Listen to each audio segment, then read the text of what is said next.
Greetings and welcome to the Responsible AI session today. Thank you so much for joining. A couple housekeeping items before we get started.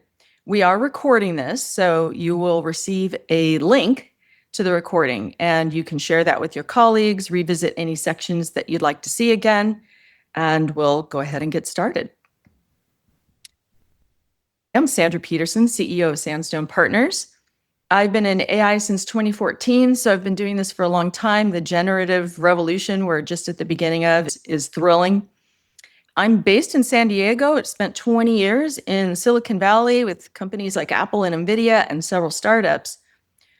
But my sweet spot really is with small and medium businesses, helping them grow through sales, marketing, product expertise. But my focus now, of course, is how do you integrate AI across the organization in a way that makes sense for the company and is responsible. I am beyond thrilled of what's going on in AI today. And with that, I'm going to hand it over to Sarah for an introduction. Hi, I'm Sarah, and I'm just north of Sandra in the Seattle area of Washington. I recently moved back from the San Francisco Bay Area after working in various startups as their head of IT and information security. And I basically live and breathe the security controls we'll be talking about implementing later, along with incident response, governance, and compliance.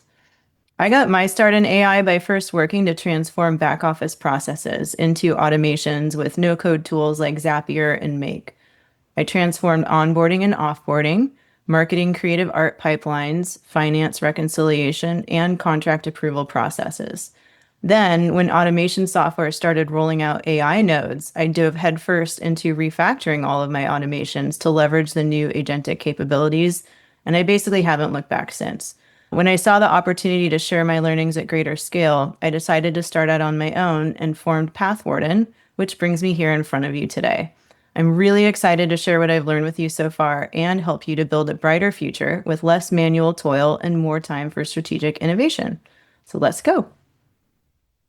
Great. Thank you so much, Sarah. So today we focus on mitigating these risks. We're going to cover 5 key risks to be aware of. We're going to give you tips on how to spot these risks, which can be tricky, and then give you some mitigation action plans. And at the end, if we have time for Q&A, if you'd like to enter questions, if you move your cursor, Zoom will pop up with a menu. There's a Q&A button, and you can enter your questions there, and we'll get to them at the end. Okay, so you may have received a survey via email from us already, but if not, I recommend getting out your phone real quick and just grabbing that QR code. What that's going to do is it's going to open up a 6-question AI risk profile snapshot for you. And the purpose of this is just to help you get oriented to where your risk tolerance might lie. And if you're not sure, that's totally fine. At the end of this webinar, everyone should be receiving the Explorer kit from us, which is an AI literacy kit. And within that kit, there is an additional AI risk profile survey that you can take to further narrow that down. So this survey is basically just to get you thinking about where your company might lie along the spectrum, and then you can start planning out your approach to bringing AI into your company. The 5 key risks we're covering today are data privacy. We're going to talk about shadow AI and the transparency dynamic, accuracy and accountability that we're all running into, security vulnerabilities, and then bias and fairness. I'm going to start with data privacy and data leakage. Now, these 2 things are related, but they're not the same. Privacy is about protecting the personal information people trust you with. So when you subscribe to a newsletter, for example, and you say, yes, you can contact me, your information is protected in a system. That is privacy. Leakage is the other side of the same coin. That's about protecting personal information that people trust you with. Customer information, employee information, company information. It's about that information ending up somewhere it was never supposed to go. Many of the LLMs have a very friendly tone when it tells you about your default settings. So for example, it'll say, oh, would you like to improve the model for everybody? In this case, you are sharing all your information, so it's important to know your settings. There are well-intentioned AI use most of us have, and You're exposing sensitive data sometimes just through using AI and not even knowing it. And here's some examples of how. Pasting customer data into prompts. I know salespeople do this all the time, and it is taking data, secure, protected customer data out of your system, Salesforce, for example, behind your firewall, and putting it out in the wild. People are doing this unintentionally. Confidential files being shared, spreadsheets, contracts, roadmaps, prompts stored by your tools that have this information in it can get tapped. And even proprietary exposure. So uploading a product roadmap for your company, for example, to get some strategic ideation going, that can have exposure for you. So obviously these kinds of activities that are going on every day in AI are causing governance and possible compliance risks depending on your industry. Here's a couple of examples of where this has gone wrong. There was a study done by Harmonic Security published by Axios that showed that it took a pretty broad survey of what files were uploaded across LLMs over a period of, I think, 4 to 6 months. And it found that over 20%, and I think it was as high as 27%, of those uploaded files contained sensitive company data.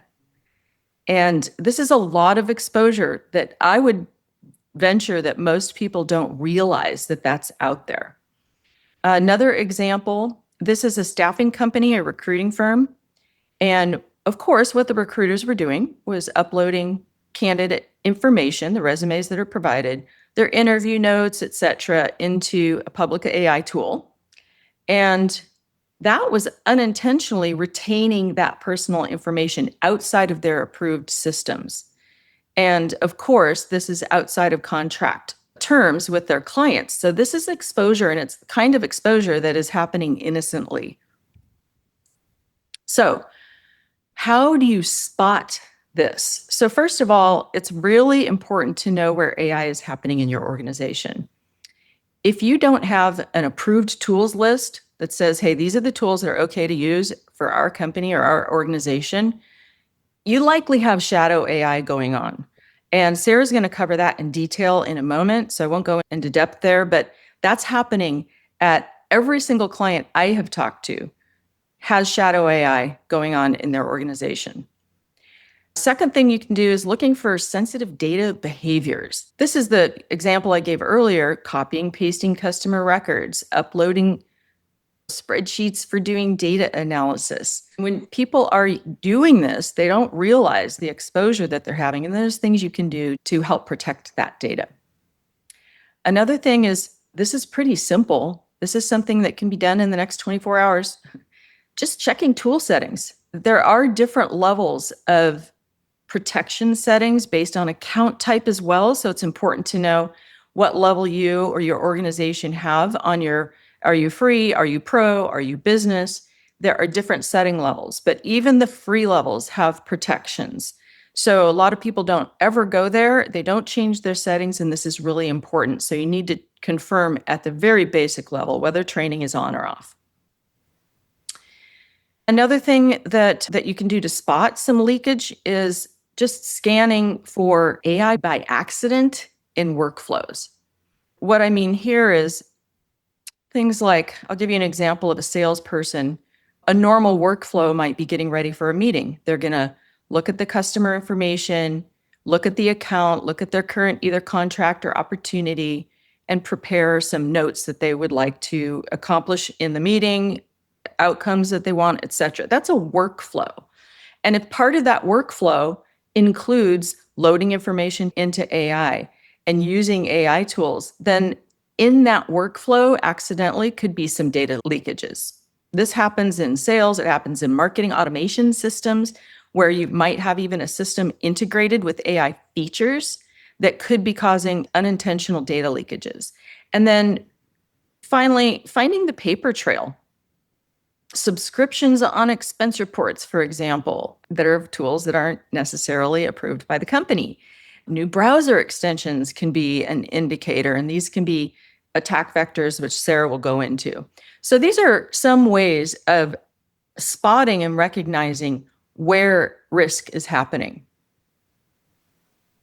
And I'll turn it over to Sarah. All right. So, as an IT person of over a decade, there was another version of this type of problem before Shadow AI kind of took the spotlight, and that was Shadow IT.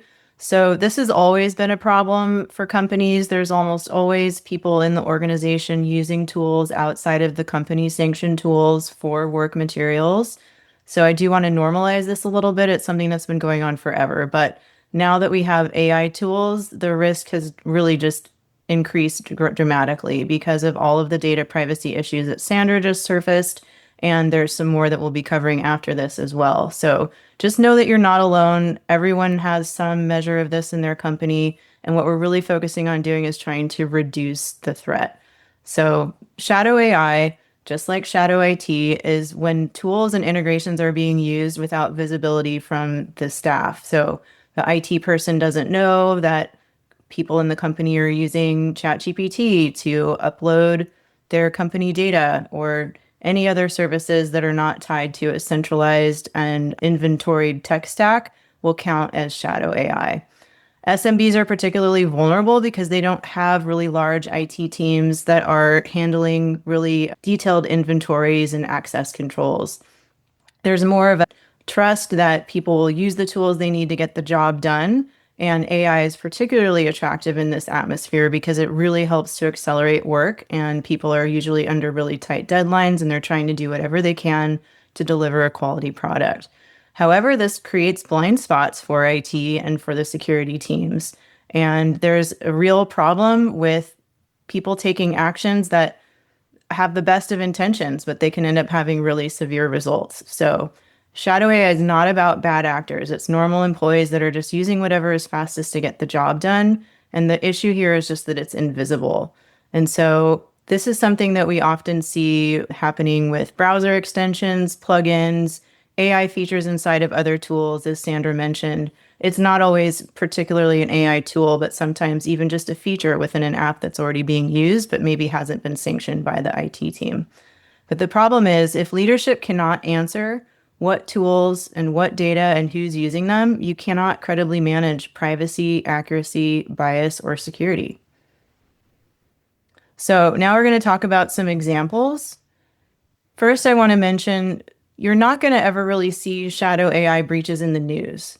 There aren't really direct headlines about it because shadow AI is more of a condition rather than an event.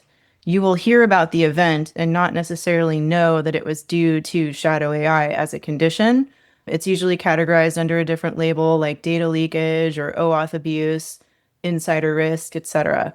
But shadow AI is often the condition that precedes that outcome. The way that these failures actually surface is the damage will show up downstream. You will see that sensitive data has been retained in personal AI accounts with unknown training or retention policies. There could be long-lived OAuth tokens quietly granting access long after a project ends. AI tools becoming untracked supply chain entry points, or incidents reported as credential misuse or third-party access, but not shadow AI. So this is more dangerous than a headline breach because these failures are diffuse, they're silent, and they're hard to attribute. There's no single breach moment that we can point to. It's just this gradual erosion of your data posture, the boundaries, and the control. Organizations will often discover this problem months later during audits, legal discovery, or after a vendor incident. So the key takeaway for leadership here is that the lack of headlines does not mean low risk. It just means low visibility.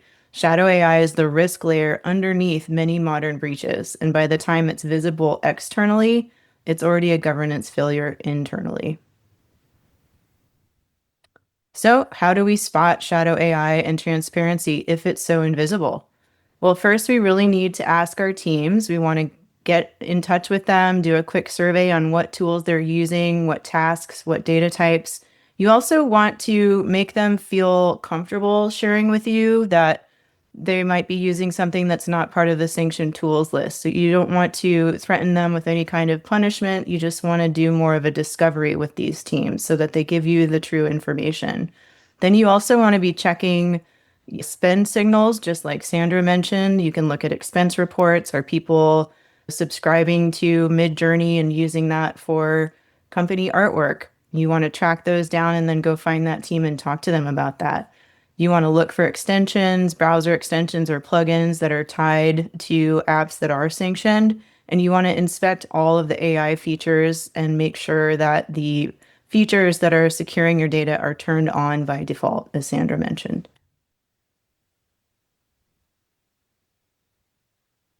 All right, shifting gears a little bit to accuracy and accountability. AI is optimized to sound helpful, confident. It's not optimized to guarantee the truth. So this is where prompt engineering and good practices come in. It can sound so confident that teams can end up putting too much faith in what AI is telling them, and they'll skip the verification process, and that erodes accountability eventually. So, how does this come up? Hallucinated facts presented confidently. If you have not seen hallucinations yet, they are there. You're just not seeing them. If you haven't, here's a way to detect that.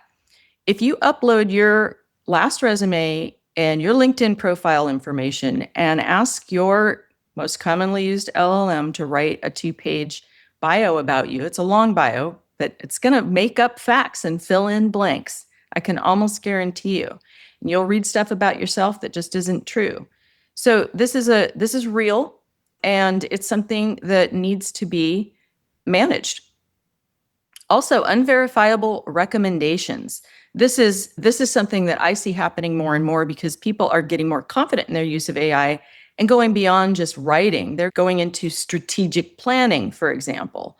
And again, when that information and recommendation and advice that AI is giving you sounds so confident, but you don't really understand the recommendations and some of the assumptions behind it, you can't verify that strategy. And we'll look at some ways to recognize that. But this is a tricky one. And this is what I'm seeing is becoming more and more important in the small and medium businesses.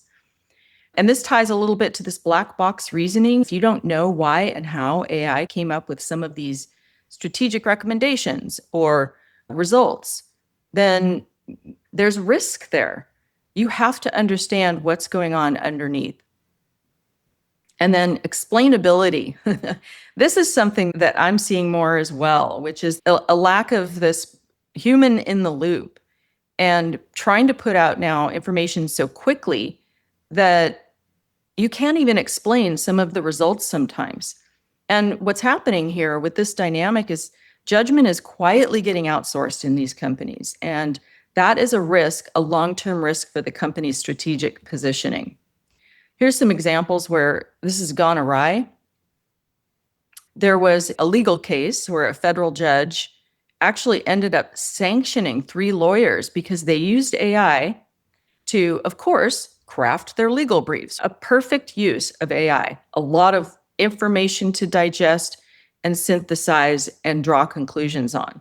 Well, AI had made up some case law. And when they submitted that, and some of the legal counsel that was reviewing it found these literally made up case law, these 3 lawyers were sanctioned. So this is an example of where it can go wrong and have real consequences. Black box decisions, this one's a little more elusive. So here's a good example of it. Air Canada, they had a customer service chatbot. Those are becoming more common. I'm not talking about the lame decision tree ones. I'm talking about the ones that are more conversational. They're great, but we have to be careful with those. A customer was told about some bereavement benefits that would be refunded to them. And when that refund was denied, they sued. And the courts ruled that, hey, Air Canada, even though all the terms that people agreed to had the rules very clearly and people agreed to them, your chatbot put out wrong information and you have to own that output from that system.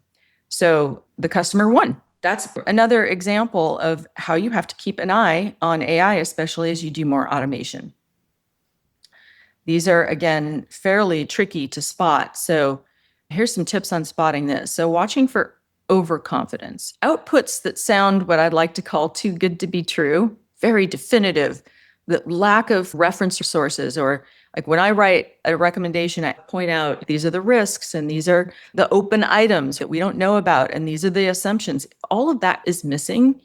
and something sounds like a really perfect plan and AI was used, maybe take a look at that. Just watching for the overconfidence. And then if you see that, the next thing you can do is ask for some of that explainability. Why this recommendation? Just start this normal business conversation. If you're not having these, like what inputs were used, what assumptions, what are the open items and risks that we need to be aware of with this great plan? So poke at it and demand that explainability in the course of normal business.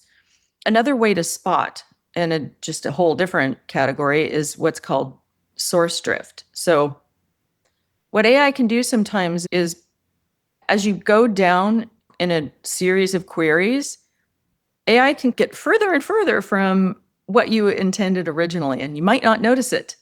So I'll give you an example. I was doing some research I want only recent data in the last 60 days. It was a very clear directive to AI. I wanted tier 1 resources only. And it started giving me very old information, like many, many years old. And it drifted from my original rules that I gave it. It's just something that you have to look out for and be wary of. And then identity decision shortcuts. This is the type of use of AI. So let's say, for example, employee reviews. Nobody likes to do reviews. There are tools in place to automate that. Anything where there's a decision to be made. In the case of an employee, this could affect their livelihood, their raise, their promotion, etc. This is a flag for use. You just have to be aware, be extra careful, use vigilance when there are outcomes. Look for second opinions. If there are validation steps missing, like nobody gave input on this employee feedback, it was all AI generated. You have to be careful when there's decisions that are important decisions at stake. Little extra awareness there. And then just clarifying ownership. If no one could explain something that happened, then your accountability is slipped. It's that simple. I'll give you an example. This happens in marketing sometimes. Something gets published that was generated by AI and due diligence did not happen. And there was a little PR emergency. I've seen a few of these in my time.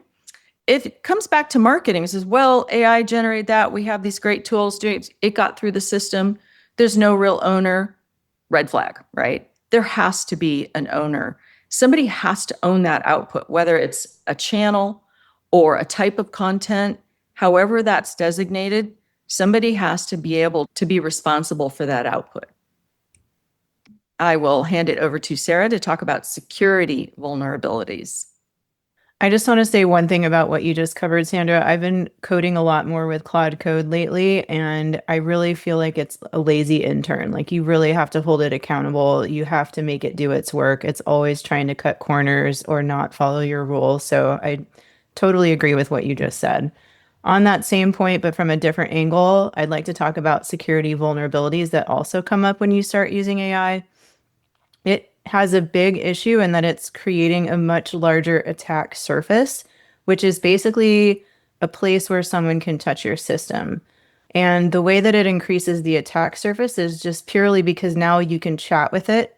It doesn't have to be this formal coding language. You can simply talk to it in an interface, and that's all that one has to do to inject malicious instructions into the AI. It doesn't require any cybersecurity knowledge. You don't have to be a red teamer with all of this detailed industry knowledge to attempt a hack like this. So it really lowers the bar to entry, and we're seeing a lot more of these attacks taking place in the news.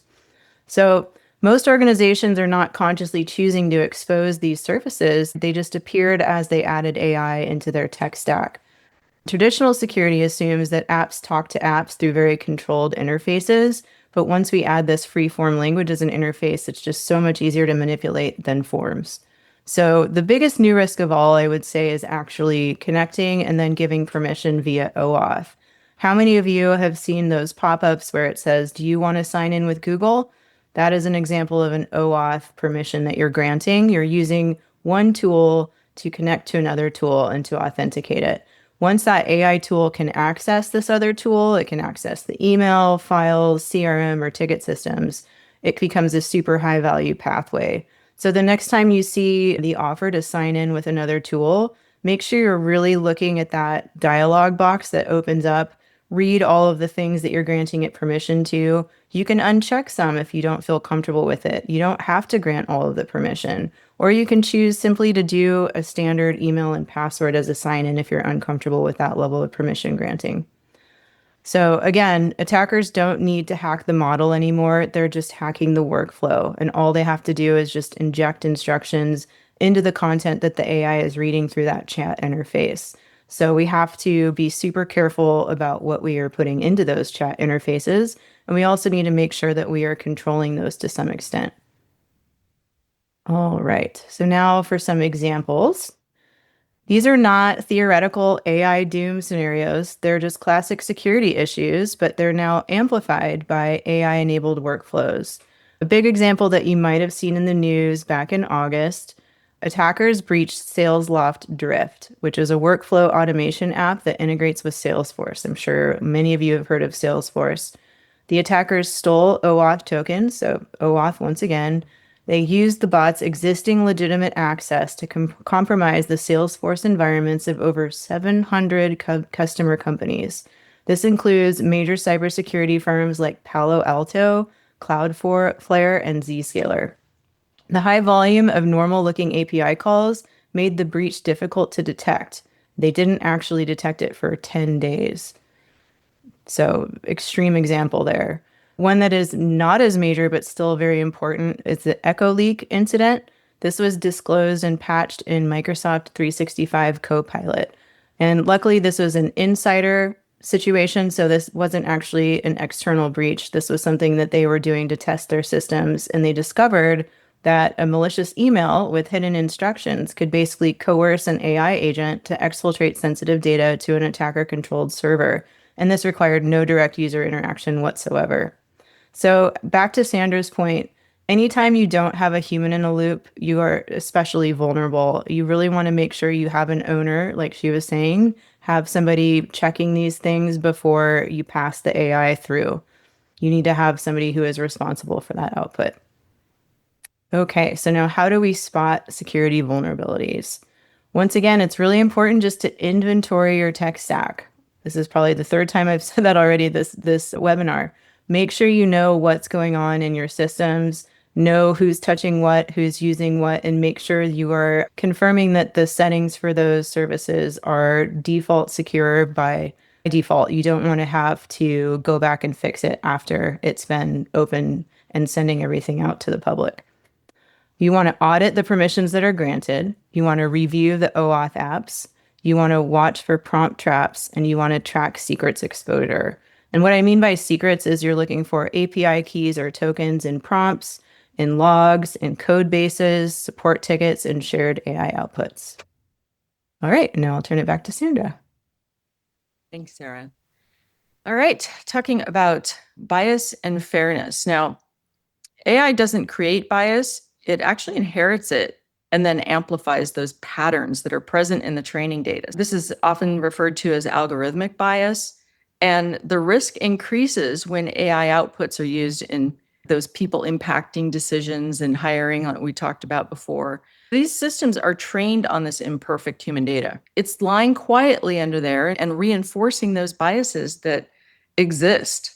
And that can lead to unfair outcomes, reputational damage for your company, and even some legal exposure. This can appear in even just images that are generated by AI tools like Imagine, Midjourney. This can come out in rankings, even the use of language, preferring male, female, etc. It can be obvious, glaringly obvious, or it can be very subtle and hard to detect. These discriminatory outcomes, unequal treatment, can get magnified, again, without even noticing it and unintentionally. We've seen cases where this is misrepresenting brand values and what that does over time for a company. And this is invisible. Again, it erodes trust. Beyond eroding trust, legal and ethical risks can come out of this as well. Even though this may seem like a light one, this can have some gravitas to it and its impact. And here's some examples.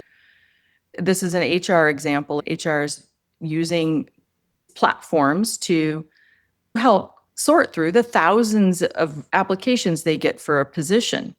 What this platform was doing, and this wasn't the company's fault, this platform was screening all these resumes and selecting ones, and it had bias in its algorithms and was literally blocking people with certain associations. An example was they found that any people associated with a women's initiative, a women's group, were just categorically filtered out. They never even got presented or analyzed. Things like that aren't the fault of the company, but they are the fault of the platform that they're using. And this is getting better and better. But this is a great example of where bias can sneak in inadvertently. Content generation. So I was talking about image generators, showing men in powerful roles and women in lesser roles.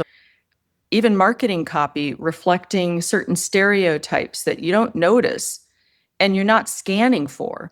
But what can happen over time is as you get this out there and it's subtly perceived by your customers, this can erode brand value. And if it touches someone in the wrong way, this can actually lead to legal implications. So how do you spot this one? Reviewing people impacting cases. Things like hiring, where there's people decisions involved. Promotions, we talked a little bit about that before. Even contract pricing. Are you being fair about your pricing to different customers, or are some customers given deeper discounts because of bias? So there's some examples regarding people and decisions are something to be extra careful of. Of course, overgeneralizations, this is nothing new, but even the imagery, language that's put out there, just having an awareness of it is a good start. It's very easy to redirect AI for these kinds of overgeneralizations. Testing for consistency. I do this once in a while. I work across 3 different LLMs, well, 4, but I use 3 pretty regularly.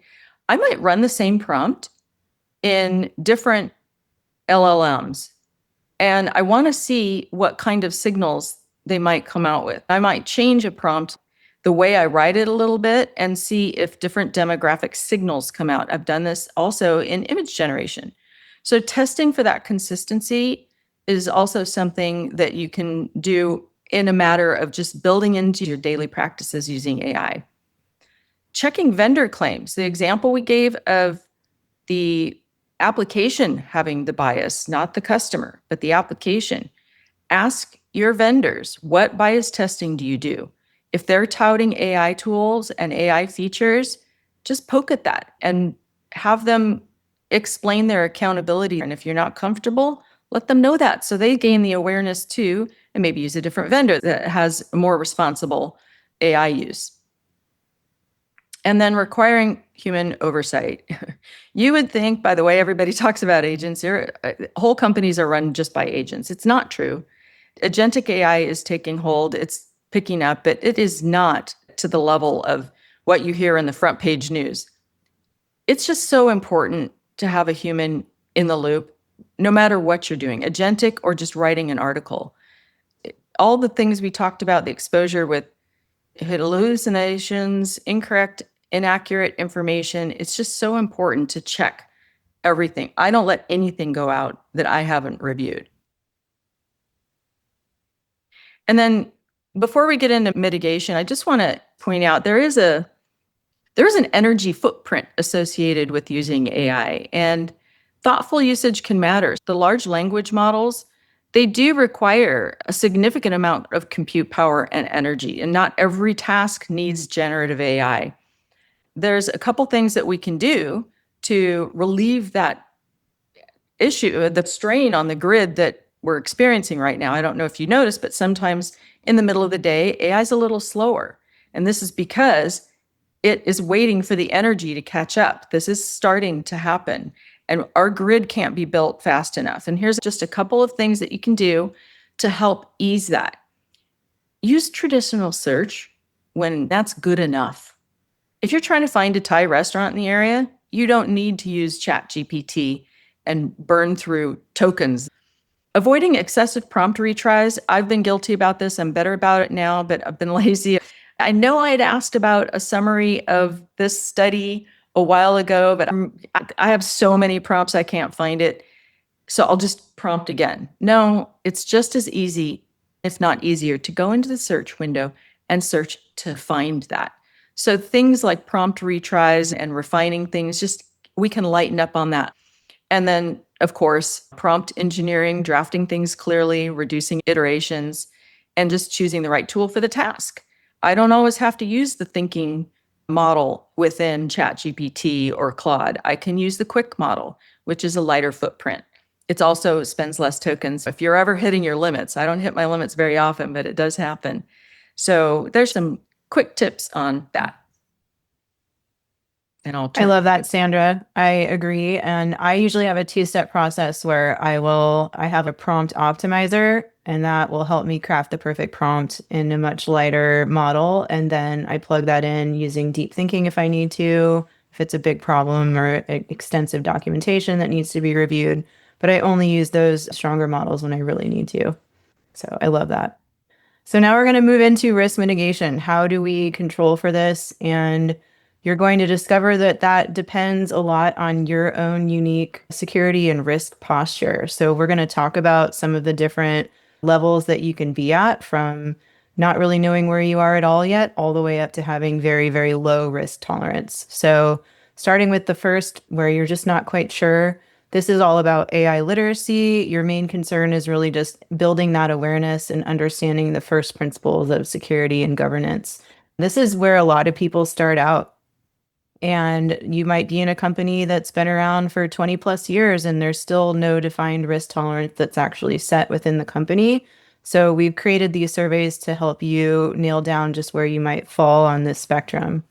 Moving in a little bit more to the higher risk tolerance, this type of company is one that usually likes to move really fast.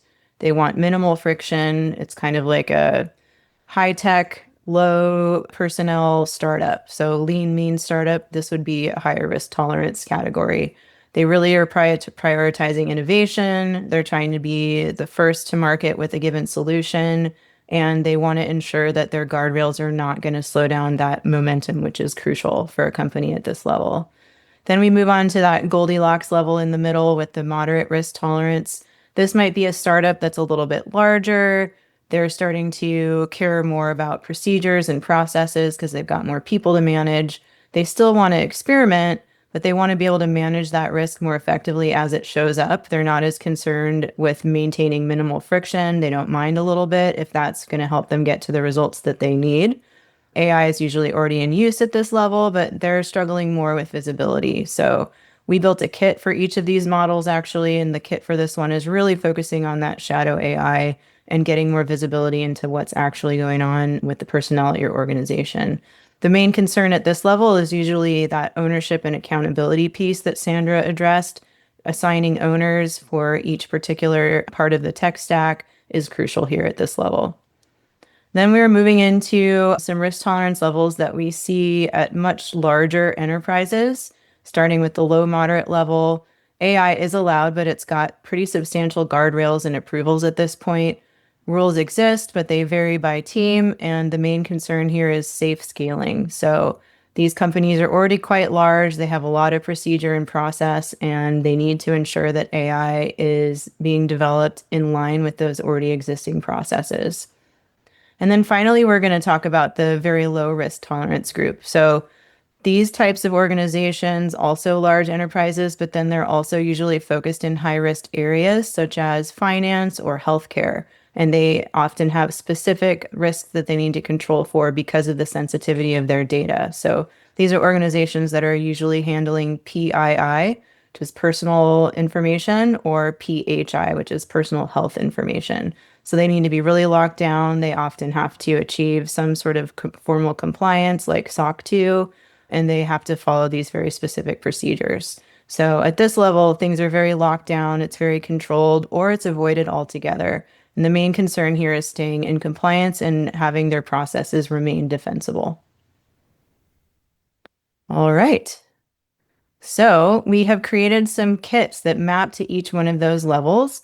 At the end of this webinar, everyone is going to receive our Explorer Kit, which is meant to be more of a focus on AI literacy, developing that awareness that we've been talking about, and just encouraging you to explore and to test how AI might fit into your work. So at this stage, the greatest risk is not misusing AI, it's having a lack of shared understanding. So this kit is more focused on education, on some basic practices that you can plug and play on day one that help you get started with this process and get those conversations rolling.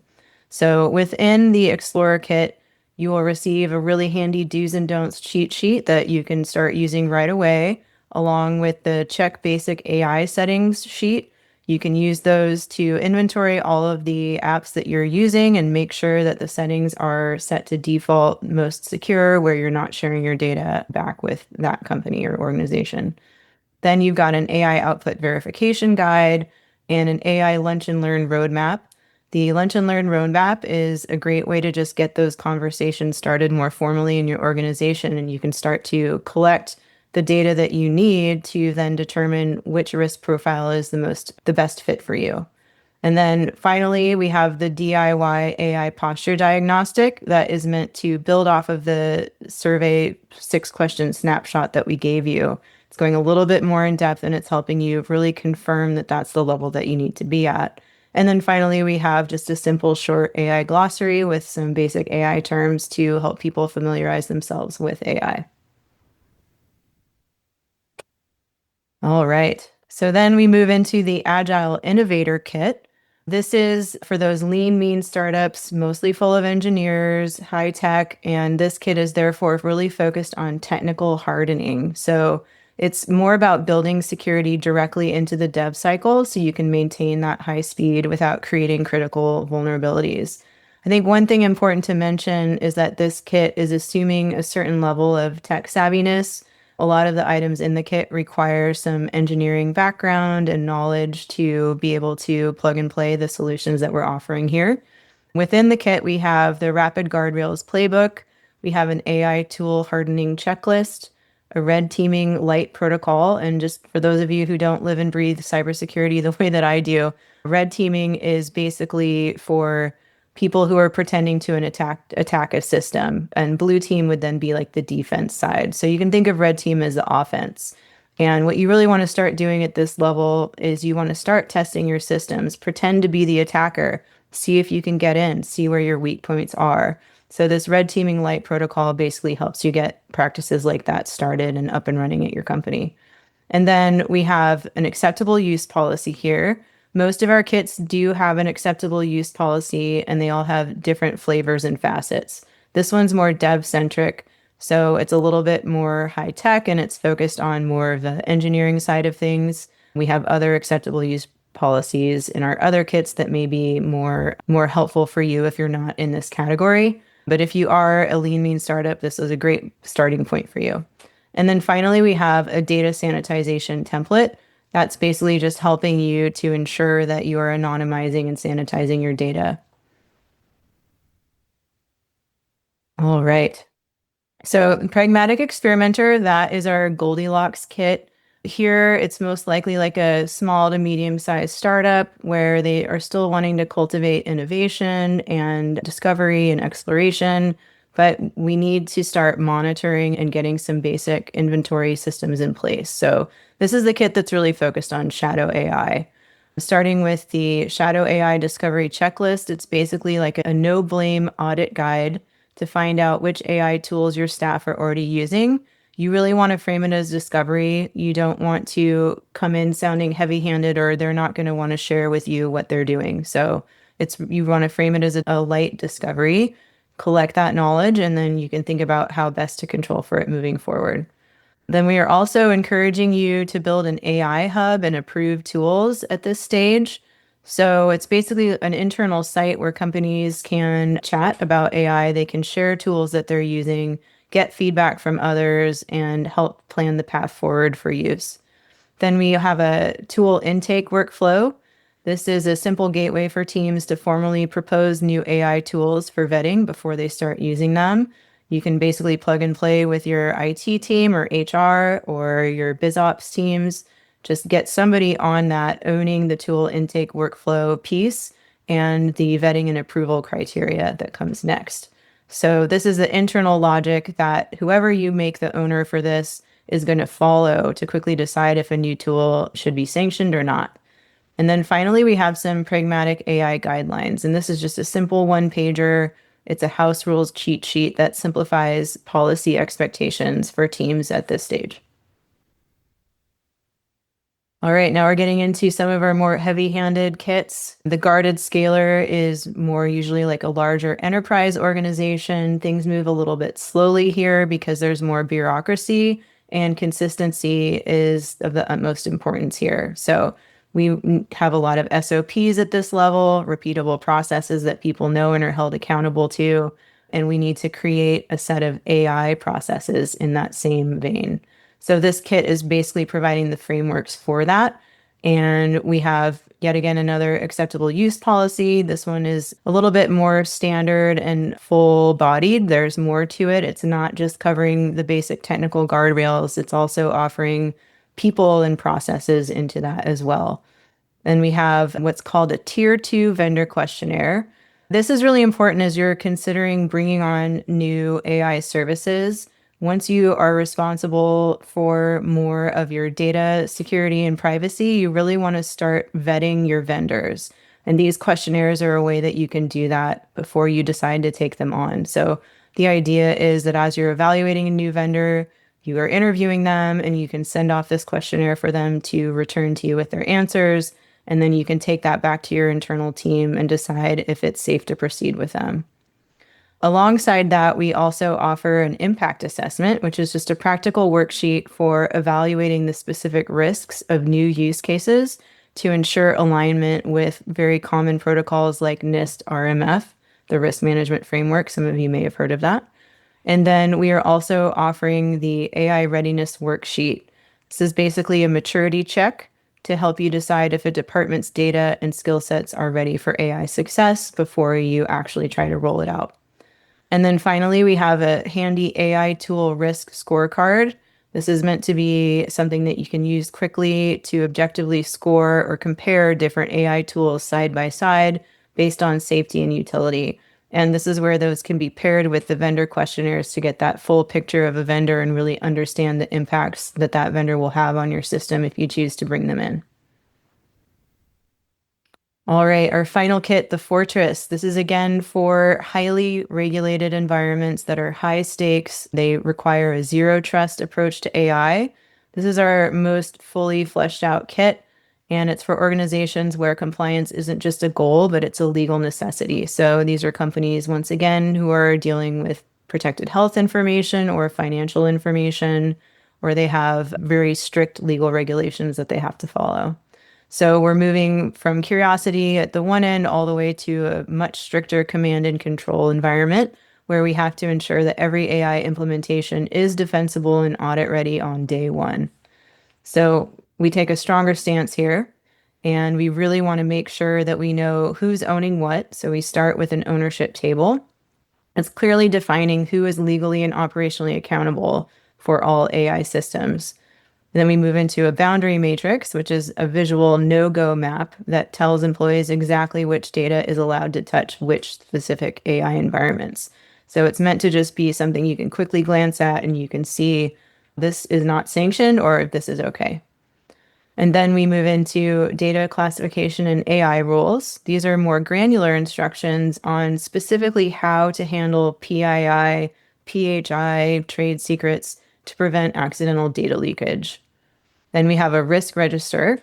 This is a living compliance document for tracking and mitigating vulnerabilities like prompt injection or model bias. These come in super handy for IT and security teams. Most every company at this level is going to have an IT and a security team, and they most likely already have a risk register. This is just a handy template in case you don't, that gives you more ideas of how to handle AI specifically. And then in this kit, we're offering yet another type of vendor questionnaire. So tier 2 is for vendors who are not touching PHI or PII. Your tier 1 vendor questionnaires are going to be for those highly sensitive vendors that are touching the PHI or the PII in your system. And so it's a much rigorous and more fully fleshed out questionnaire. And then finally, we have our most comprehensive version of the acceptable use policy for AI. This is very formal, it's high governance, and it needs to be signed off by all employees to establish clear liability and standards. All right, that fleshes out all of our kits, and I'll turn it back to Sandra. Thank you, Sarah. That's quite a breadth of offering. We have a couple questions, but we only have a couple minutes, so let's get to what we can. I want to be respectful of time. The first question, could you explain how OAuth happens? I think, Sarah, that one's good for you. I think they understand the dynamic, but how does it get started? Yeah, so anytime that you are choosing to engage with a new app, you don't have a sign in yet, or you haven't authenticated yet. Sometimes it'll give you a number of options to sign in. You can either create an email and a regular password, or it'll say something like sign in with Google. Anytime you see sign in with and then another app or service or tool, that is OAuth. You're basically borrowing the authentication from this other app to then authenticate into this app. So you can see how that is increasing the attack surface. It's connecting more data across disparate systems, and there's more danger of that data then leaking out. So you always want to make sure when you are selecting something like sign in with Google that you're really looking at that dialog box that pops up where it says, this means you're going to allow X, Y, and Z. You want to make sure you're really okay with allowing each of those. And you also need to understand that sometimes you can still sign in that way, but uncheck a few of those boxes if you're not comfortable with it. If they don't let you after you've unchecked a couple of boxes because you're not comfortable, I would definitely recommend choosing another way to sign in. OAuth is very convenient, but it also adds a lot of issues. So you really want to make sure you're okay with the permissions that you're granting there. Great, thank you. And we have time for one other, but we can take the others offline and connect with you. So as a small business, we don't have an IT team. We outsource it. What do you recommend for implementing some basics? I think we can both take that. I'll tell you what I see in my clients. Sometimes they'll assign an AI champion. So this is someone who is technically savvy, has shown eagerness to adopt AI, and that can come from any department. And get them started on the basics. And in fact, our starter kit, it would be perfect. And AI can actually help direct them. And I help with some of this with our clients. But having that AI champion inside your company, working with your outsourced team, because your outsourced IT organization, they're the experts as well. They're going to be able to help you. So teaming up with them and having someone on the inside to help lead that effort at small businesses, I've seen have a very good impact pretty quickly. And Sarah, how about your take on that?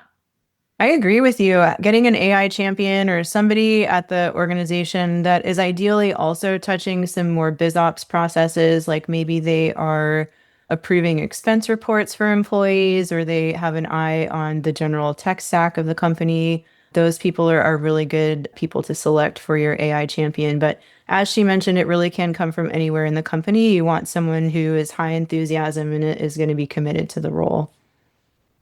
Thank you. And with that, we are at time. Thank you again for joining us today. And we'll be reaching out with that starter kit for you. Thanks again.